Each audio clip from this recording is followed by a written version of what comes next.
now listening to the So Tell Me What You Think podcast with Loribel Maldonado, author of the soon-to-be-released Christian book, Steal, Kill, and Destroy. So, tell me what you think, Loribel. Hey guys, it's me, your host, Loribel Maldonado. Welcome back to another episode of So Tell Me What You Think. Today is July 10th, 2019, and I want to take this moment to first thank God for the opportunity He has granted us by allowing us to bring you yet another episode. And also, I want to thank you, the listener, for making this podcast part of your day today. Today's episode was inspired by something that is an issue that's very near and dear to my heart, and that is domestic violence. You guys, yesterday evening, my husband was cooking our dinner out in the backyard on the grill, and he heard what he thought was a gunshot, but seeing as it's been so close to 4th of July, he immediately disregarded the sound and thought that it was possibly maybe some fireworks. And in fact, it actually was some gunshots that he heard about a block and a half away from where we live. There was a woman and her mother who were killed. And this morning, my daughter shared the news with us, and we were pretty much sick to our stomach when we heard about it. And so I just feel like there needs to be more awareness when it comes to this topic. And one of the things I said when we first started this podcast was that we were going to be talking about things that are happening, real life events and practical approaches. And so we just want to be able to share as much information that we can with you to help spread some of that awareness. In order to do that, I invited someone who has spent about 9 years or more immersed in different aspects of domestic violence prevention. She has worked with the Bronx DA's office as well as other nonprofit domestic violence organizations. It is my desire for you to get as much as you can from what she has to share with us. And so this information, I hope it's very practical for you guys. I'm super excited that she accepted our invitation last minute. So without further ado, please help me welcome to the show, Miss Valerie. Now, I said Miss Valerie, I wasn't really sure. Is it Mercado now, or is it official, or it's about to be Mercado. I'm waiting for it to be finalized. Ooh, here we go. So now, okay, so it's Miss Rodriguez for now, Miss Valerie Rodriguez, you guys. And so Val, just so that our audience is more familiar, tell us, what is your current role? What is your experience? How have you served your community in the roles that you've had?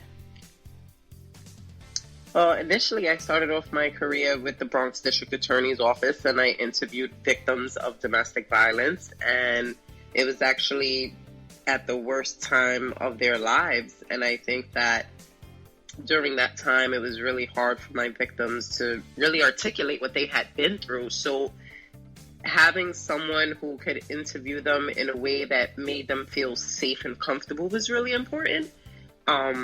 I did that for about 7 years, and then I moved on into non-profit organizations, and I was working with women who were at a higher risk for lethality. And that position was really, really interesting. There's the woman, Jackie Campbell, and she's the one who came up with the lethality assessment tool. And there's a series of questions that gives you a score. And the higher the person's score is, the more at risk they are of being murdered by their intimate partner. And the questions are questions like, have you ever been choked? Has he ever threatened you with a weapon? Has he threatened to kill you or himself? Has he threatened to hurt the children, the pets? And these are all indicators that, that the person you're with is really, really abusive. And I think that this allows me to give back to my community, because I know personally what it feels like to not be able to leave a domestic violence situation. So I feel like that's how I'm giving back, by sharing my light So yeah, this is where I am now. Well, actually, sorry, now I'm working with the offender, and this is really new, and it's a completely different approach.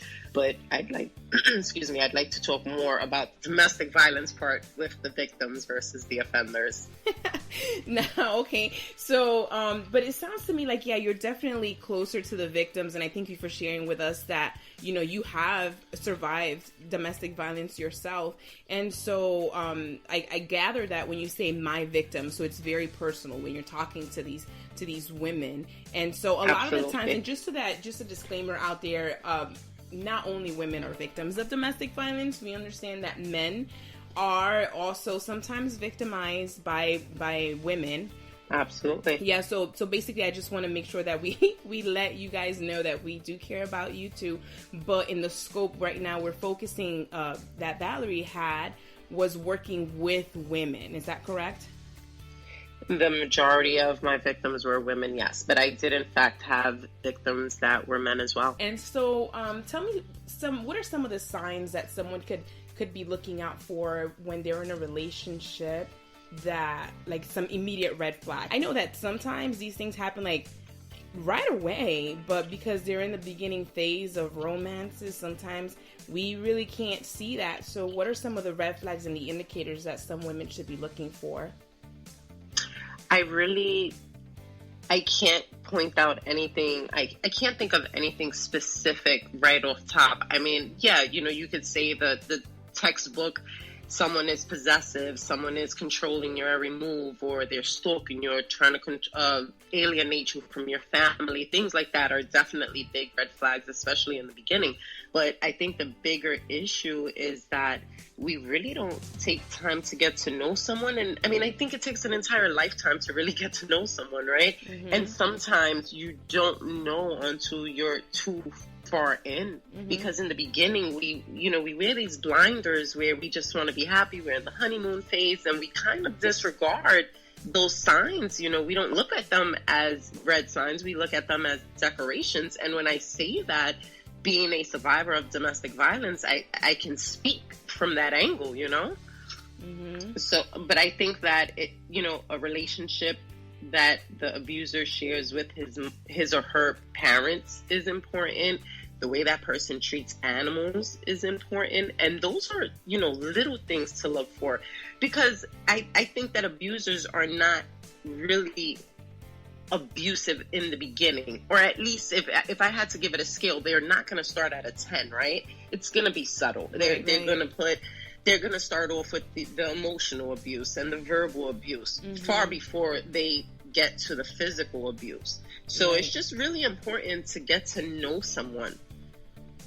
I think you bring up a really good point of how to just observe how they react or how they act with their family members. I got to tell you, one of the things that my mother always told me is how a man treats his mother is exactly how he will treat his wife. And I gotta say that I wish that I would have listened to that.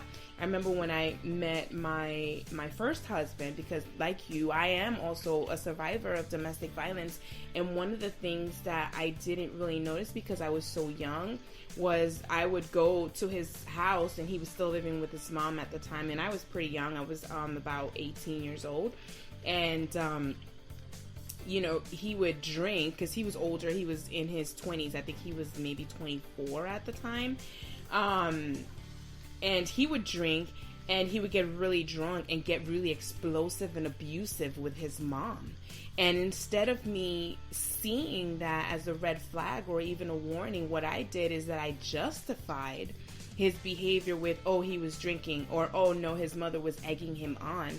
So was it just me, or are there other people who, like, when they're seeing these relationships in the beginning, when they're in the honeymoon phase, do they justify a lot of the behavior before it gets, for me, before, in my mind, it didn't get to the idea of, wow, this is domestic violence, until he literally put his hands on me.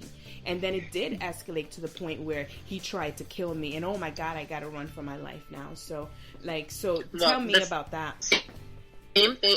I feel like the same thing happened to me, in the sense that I didn't even realize that I was really a victim, right? Because given my culture and my upbringing, I knew that it wasn't normal, but it was acceptable, right? Like, this is how we grow up. Whatever happens in the house stays in the house. And it wasn't until I started my career at the Bronx District Attorney's Office, and I need to add in that I was already married like 10 years. Wow. And I sat down with someone I was interviewing, and when this person went into the type of abuse that they were going through with the abuser, when that person left, I was like, oh my God, I'm a victim of domestic violence. Wow. And it hit me like a bag of bricks, because at that moment I felt like it wasn't okay anymore. Mm-hmm. Whereas before that, I really didn't feel like a victim. I just felt like, yeah, you know, we fight, it's normal. You know, so it definitely, there's so many dynamics that come into play, especially culture, your upbringing, and, you know, what we really deem as acceptable in society, period. But, you know, I just also want to point out that sometimes the abusers are really great with their family, because their family are their flying monkeys, right? So we have, what do you mean? And just before you get into that, I just want to let everybody know that Valerie is joining us via FaceTime, and I know you guys can't see her because this is a podcast, but if you hear any breaking up in the communication, that's exactly what it is. Is that she's in New York City and I'm in Florida, and just, you know, communication. That's just what it is. But just tell us again about that flying monkey. Monkeys. So before I say that, I want to say we generally believe that there are three types of abusers. And those are the abusers who either use drugs or alcohol, the abusers who have mental illnesses, and the abusers who were abused as children. Wow. So textbook narcissist is not deemed a mental illness, and I really don't understand why. And now narcissists, people who are narcissists, they do have flying monkeys. And normally those are the people who have inflicted pain on them as well. So when I say their parents are their flying monkeys, their parents will protect them all the way to the end and say, you know, my child is, or, you know, my son or daughter is a great person. Like, if he or she's being abusive, it's because you're forcing him to, you know? And then they'll turn around and try to like mend things in the relationship. So I think what I mean. My daughter, sorry to interrupt you, but now I understand now. Thank you for defining it, because that's exactly how my ex-husband was, and his parents. I would talk to his mother about it, and his mother would somehow make it seem like it was okay, like it was all right. Like I was insane for even thinking. I was wrong for putting him in jail. That I was the one to blame. I should have never done those things. And so like it made me feel like I was the one that was going insane. But even like instances with speaking with people who are really close to me that would say, well, you know, that's your husband. That's who you need to stay with. And you know, and then back to the culture. And then in this walk, right, is if you're brought up in a Christian household, oh my gosh. You know, in a very religious, not a Christian household, because this should not happen in any Christian household. And if there's any of this happening in a Christian household, I will admonish that abuser to go back to Ephesians and figure out how he's supposed to be treating his wife. Yeah, that's exactly how it was. You know, that's your husband, and you should not leave him, and you need to pretty much ride or die. And at this point it was more like die. Right, absolutely. My ex-husband and his parents weren't really close, but I remember we had gotten into an argument in front of her over rice. I was 7 months pregnant, and he spit on me. Oh my gosh. In front of his mother, and that he spit on me and walked away, and his mother just looked at me and said, well, you know, that's just how he is. And I was like, what? I couldn't imagine being in a room with my boys as men and they did something like that to their wives. I just couldn't understand. But, you know, we grow up a certain way. I grew up in a certain culture, certain, you know, area where this is acceptable. It's not okay, but everyone kind of like turns their face. They don't want to really get involved. Especially Hispanics. I think all Hispanics raise their children saying, you mind your business when it comes to other people's marriages, right? So, I thought it was normal. I really, really thought it was normal. But it isn't. And there's not enough help. And that's the problem. There's just not enough help. You're right about that. There's a lack of resources and a lack of information on what resources there are available to people who are currently in need. And a lot of the times people are suffering in silence. One of the things I want to bring up here is the article. I want to just take a snippet. I read this online. What the sheriff said, or what the article said for News 13, one of the things that they said was that they had never had any calls for service for this particular household. And so that was very interesting to hear, because a lot of people don't know that domestic violence is one of those crimes that is underreported. And not only is it underreported, but a lot of the times when law enforcement gets involved, it's too late. And so that's exactly what happened here.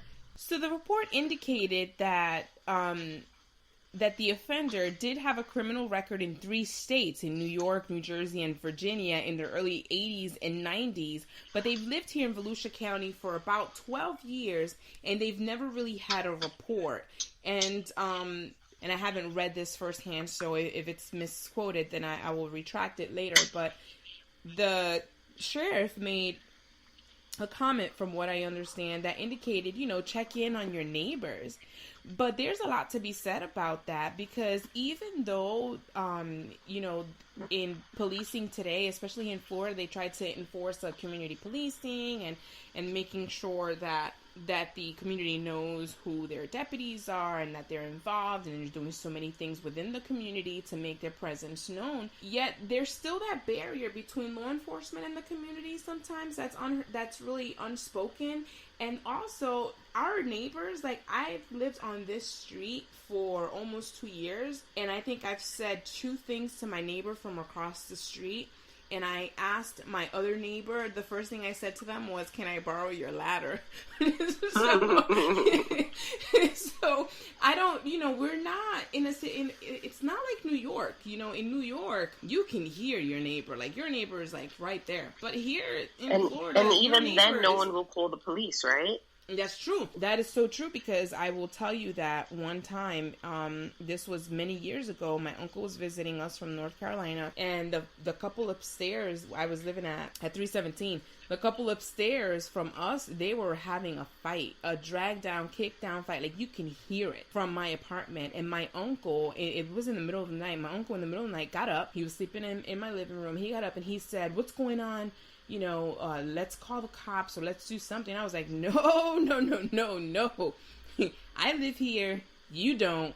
We're not getting involved. Right. And so, but it's sad, because that was then, right? That was one of my BC moments. Now, I just want you guys to know that I would 100% call the cops. In fact, so, like, it's crazy.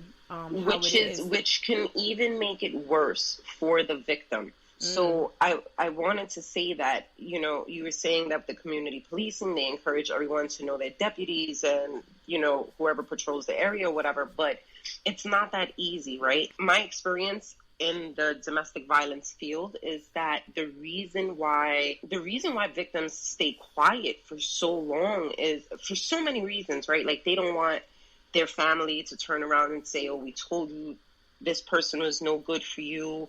Or they don't want to go through the embarrassment of, I'm going to get a divorce because he was abusive. It's really about embarrassment and danger. And the danger is a bigger factor. So this person doesn't want to get to know the police, right? Because if they get to know the police, or the police sees them regularly, and Susan, for example, let's just use Susan. Susan every morning says hello to Officer Smith. And then the morning after a fight, Susan walks by Officer Smith and says absolutely nothing. Officer Smith is trained, and he's going to know something's wrong. right? So he's going to question her. And, I think that victims don't think about it immediately, but it's kind of like a subconscious thing. And they will not make any type of contact with their local policemen because they know what they're going through at home. So it's safer for them to not keep have them at an arm's length. Yeah. Right. You know what? I honestly believe that there's so much more that goes on in the psyche of a victim that has not been spoken about.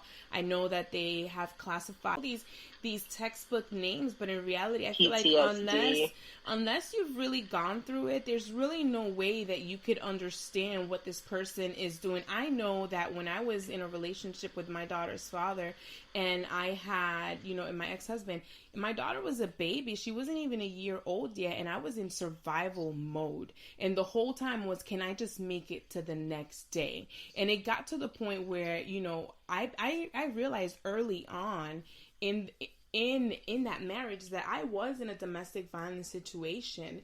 And so I needed to get help fast. And a lot of the times domestic violence victims are isolated. Like for me, I was isolated. I was cut off completely from all of my friends.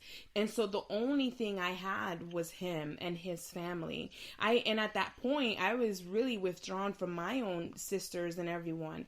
And there were only a very select few people that actually knew about what I was going through. And because the responses that they gave me didn't necessarily scream out to me help, I felt like I was really stuck between a rock and a hard place. And I remember the day that I decided to call the police, and I just knew it because he told me, if you ever call the cops on me, I'm going to kill you.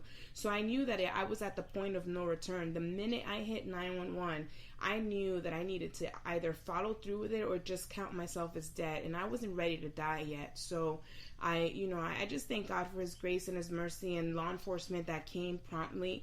And, at the minute, like, I remember it like it was yesterday when the police knocked on my door. I just, I ran to the door. Like, and he was standing in front of me, and he was, I don't even know how I just dodged him and just, ran to the door and opened it. And I just looked on that officer's face, and it was like I was seeing God, and I was just so thankful that he was there on time, because I honestly believed that day I was not going to make it. And it's so sad to be able to even talk about it today is difficult, but I'm just so thankful for law enforcement. They responded when they did. But even then, at that point, that law enforcement officer had that kind of attitude, like they've seen it. They became jaded, right? Like they've seen it so many times that they're like, okay, she's just going to go back to him. So he asked me, what do you want me to do? He legit asked me that. He said, what do you want me to do? And I'm looking at him like, what do you think I want you to do? I want you to arrest him, take him, get him out of my house. And the officer took me into the kitchen, and when he turned on the light and he saw my face, he was like, oh yeah, he's going to jail. Those things are very difficult. And I just feel like law enforcement today, I just thank God for the different trainings. I don't think at that time, because we're talking over 20 years ago, law enforcement was very different than what it is today. And I think today they've become a little bit more aware, and there's a whole lot more resources. I can tell you that was not the last time I called the police on him. Was released on recognizance the first time, then the second time he got 10 days in jail, and then the third time, and mind you, I never let him back in the house. This was just him, throughout the Bronx, and wherever I went, he was there. One time he kicked down my door. He was relentless in his pursuit. And so most abusers are in that, and that's why most women won't say anything, and they will not speak up because it's you kind of feel like you're doing it on your own, right? But I maintained on the course, and I never went back to him. And there was a time where I thought about it, and I remember we were sitting in a park, and we were talking about maybe possibly getting back together for the sake of my daughter. And, months had gone by. It was maybe like 8 months now. And he said something to me that I didn't necessarily agree with. I don't remember what it was, but he was being super nice. And I found it very hard to believe that he was that nice, that he had really changed. And I was starting to believe it, almost, because he kept up the act for a really good time. And so when I disagreed with him, that's when the monster came out. And I said, there you are. There he goes. Yep. There you are. That's who I wanted to see. And I walked away, and I never looked back. And I thank God for the endurance and the strength that he gave me. And I just have to be honest with you. I was not walking with the Lord. I was not going to church every single day. I was not singing hallelujah. I was not living a life that was holier than thou. But I can tell you this, in my darkest moments, God never left me, because I went into my room and I kneeled and I said, God, I just need you. I need you to help me just harden my heart to this man so that I don't ever have to look back, because it's a hard thing. When you marry somebody, you're saying, this is the person who I love. This is the person who I'm going to be with. You make a commitment and you make a vow. And at that moment, that vow really was a detriment to me. And so I felt like I needed to make it right with God. And wouldn't you know it, he just gave me the strength that I needed. And I don't know, I look back on everything that happened from then to like where I am now, and how it just happened. I don't know. How did I pay my bills? I was a single mom. I was like 19 years old, living in an apartment, by myself. I didn't have any help from anybody, and so I just feel like I did have the help that counted, but that was the help from God, because that's the one that you can tell and you can look back and say, man, I don't know how I did that, but you know what? Definitely God was in it. So I just want to take that moment. I just want to take this moment right here to acknowledge him, because, in all my ways, I must acknowledge God. And so I acknowledge him in this. I acknowledge him in the fact that he, even though I was very imperfect, but he was perfect in his response to my request. And he said, he thinks nothing but good things. And even though I was very far from him, he was never far from me. And silence is easier sometimes than actually speaking up. Statistics show that the most dangerous time for a victim of domestic violence is when they try to leave.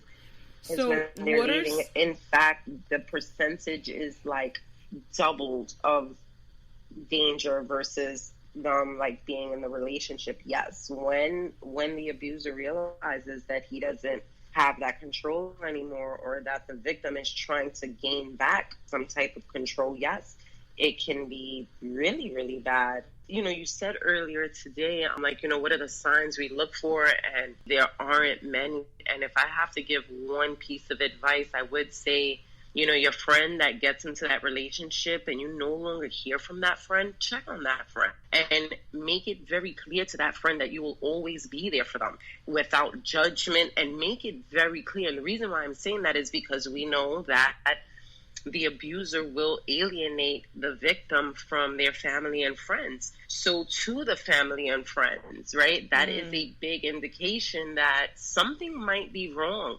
And even if your friend doesn't immediately come out and say, this is what I'm going through, you have to be you have to stay consistent with those calls and say, I'm just checking in on you, ever since you got a boyfriend, I haven't heard from you, and that's fine. I just want to make sure you're okay. And the reason why I say that is because I have a little sister whose half-sister was murdered by her boyfriend, who she met in church.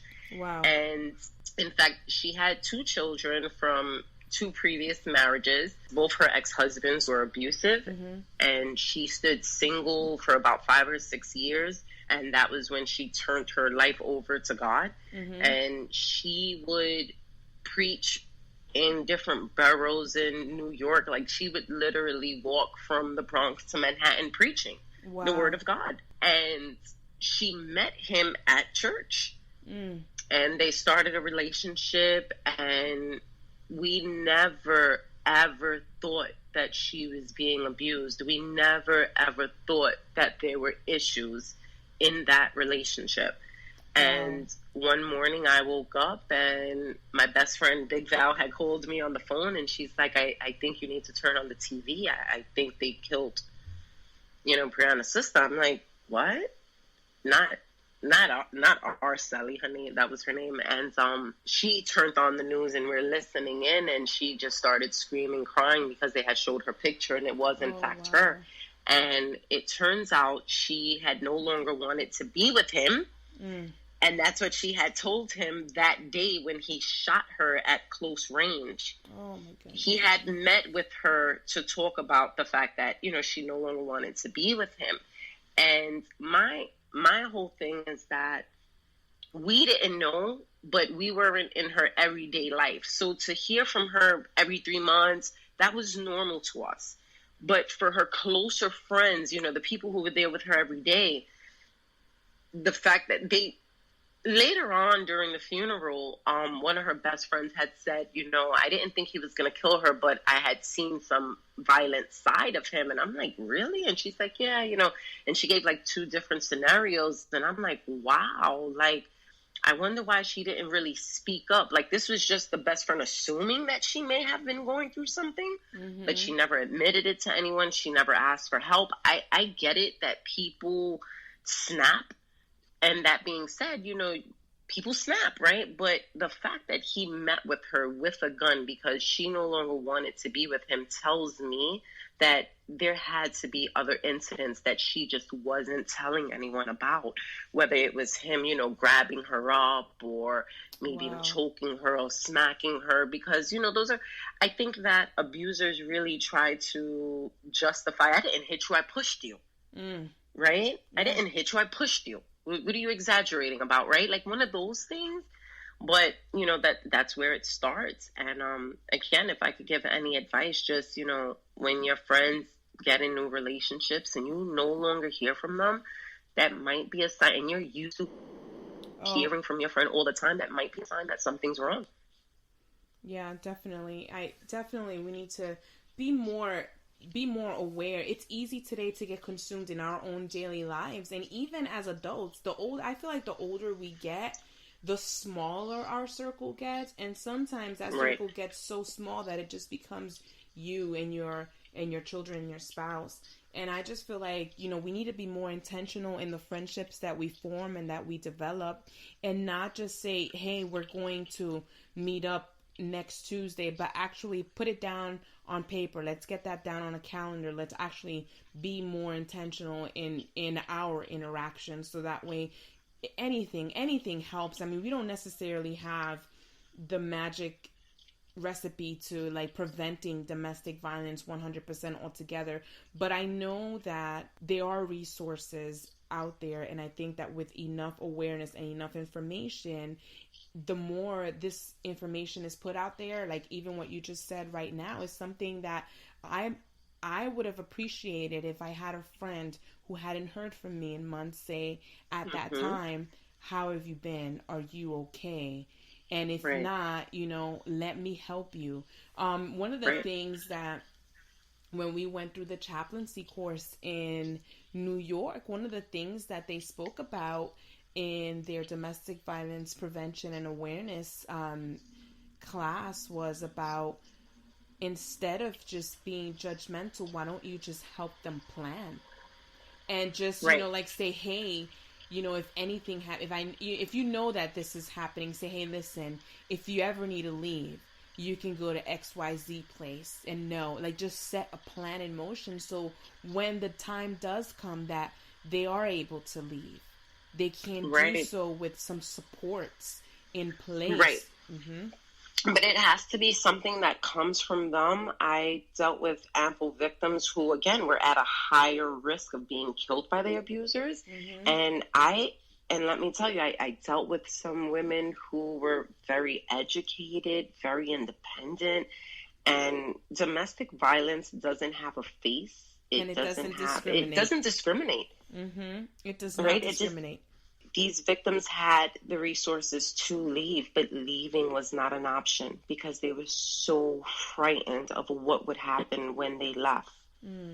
So my job was to go over enhanced safety planning with them. I would advise my victims to create a safety word with their child or children in the event that they needed to get out of the house. Like, tell the children you're going for ice cream, and they would know to grab their backpacks that has extra clothes in it that, the abuser knows nothing about. It was so intense. Wow. It was really, really intense.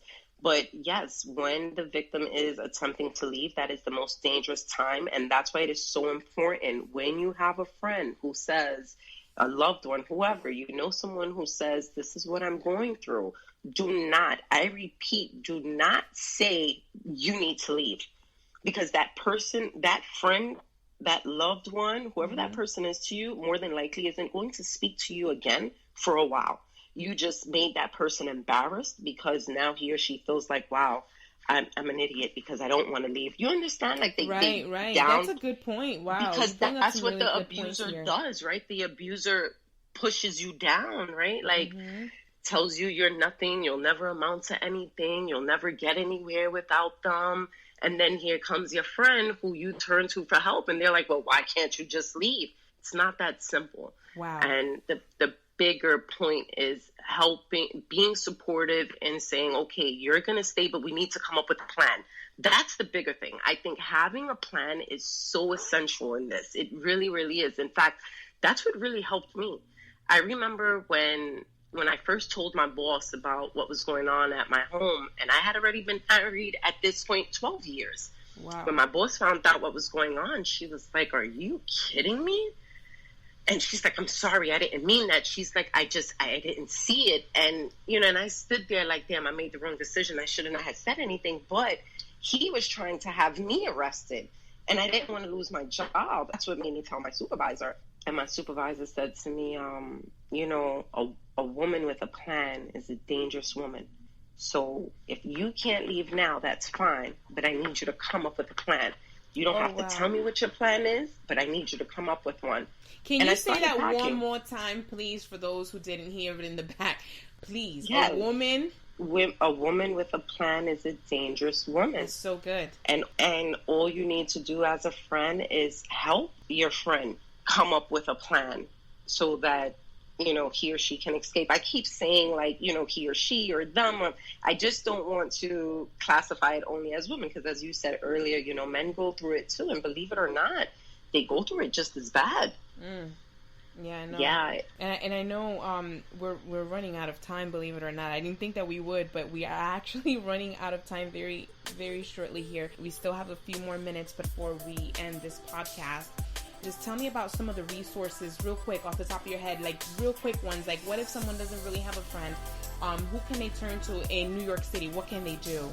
Are there any websites, anything that, people can do? Absolutely. You have Hope's Door, you have Safe Horizons, Urban Resource Institute. There are tons of resources. The Office for Victim Services. You have Pace University, Pace Women's Justice Center. There's so many resources for victims of domestic violence. The reality is that no one wants to rip their children or themselves from this life that they're used to. No one really wants to go to a shelter and stuff like that. But believe it or not, Catholic Charities is another organization. There's so many organizations that offer real resources. And no, it doesn't happen overnight. And again, that's why it's so important to have a plan, because it's not something where you knock on the door and they just open up and give you all the help that you need. No, it takes a little bit of time. So coming up with a plan is the first best step. And then going to these places for help. I think that if you're in New York State and you don't know of any resources, you can call the Office of Victim Services, OVS, Office of Victim Services, and they will direct you to your local domestic violence agency. Awesome. In fact, I believe every state has Office of Victim Services. You're right. Do you have it in Florida? So in Florida, we have Safe House and we have Safe Horizons, but we also have the District Attorney's Office, and usually in every courthouse within that county, there is a victim advocate office, advocacy office within the courthouse. So if you don't know where to go to the courthouse. They'll have a ton of resources there. Also, guys, just so that if you have any other topics that you guys want to talk about or you want us to talk about, know that you can always send us an email at simplyloribel@icloud.com, and we'll try to get to your request as soon as possible. Spread the word to your friends and family who might like this. So tell me what you think. And you can always follow us on social media. We are on Twitter at ICU5537. We are on Instagram at Loribel_Maldonado. And to learn more about the book, follow us on Facebook at Steal, Kill, and Destroy with an N, not the word AND. Or you can visit us online at www.stealkillanddestroy.net. And of course, we're always open to listening to you. So if you are in a domestic violence situation and you need resources and you need help and you need an out, send us an email. Well, that we're not here to replace 911. So if you're in a true emergency, please dial 911 and get the help that you need from local law enforcement. But if you just want to know what are some of your resources within the community that you live in, I'm more than happy to help you find those. So you can send me an email at simplyloribel@icloud.com. That's simplyloribel, SIMPLYLORIBEL @icloud.com. And that culminates our show. Thank you so much, Valerie, for coming out to join us. I am super excited for your time. I know that it is late and you have to go to work in the morning, and so we just thank you so much, and we appreciate you. You guys have a good night, and God bless.